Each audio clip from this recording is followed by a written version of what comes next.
croissance mondiale s'est bâtie jusqu'ici sur un jeu de balancier entre la croissance des pays émergents, que l'on pourrait plutôt qualifier de convergents, et celle des pays avancés, avec en arrière-plan un drainage des capitaux vers le sud et une explosion des classes moyennes qui devenaient le moteur des débouchés mondiaux. C'est ce basculement que les années 2010 ont remis en cause. L'érosion du pouvoir d'achat des classes moyennes occidentales et la fin de la fuite en avant dans le crédit ne sont plus compensées par l'enrichissement des classes moyennes émergentes. Avec le resserrement des débouchés, les pays avancés sont ainsi entrés en lutte pour gagner des parts de marché et repousser chez le voisin le spectre de la déflation.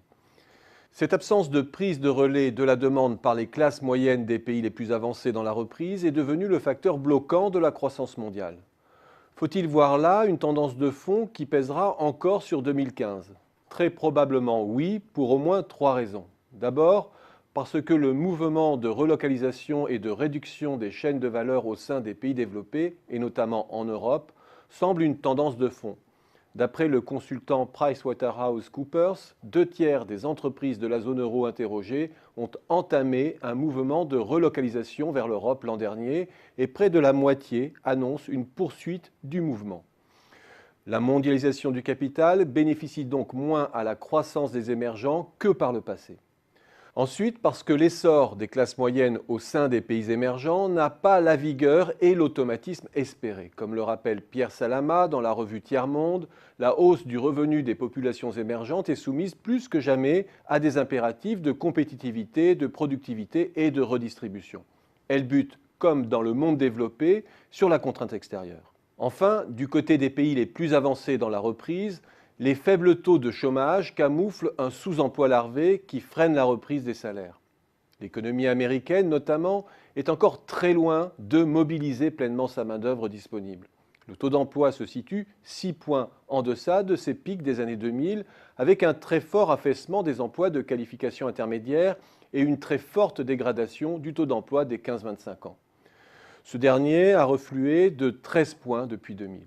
Et au total, le volume des heures mobilisées par l'économie américaine, rapporté au nombre des personnes en âge de travailler, s'est effondré de 13% depuis 2000. Bref, l'ampleur de la dégradation est saisissante.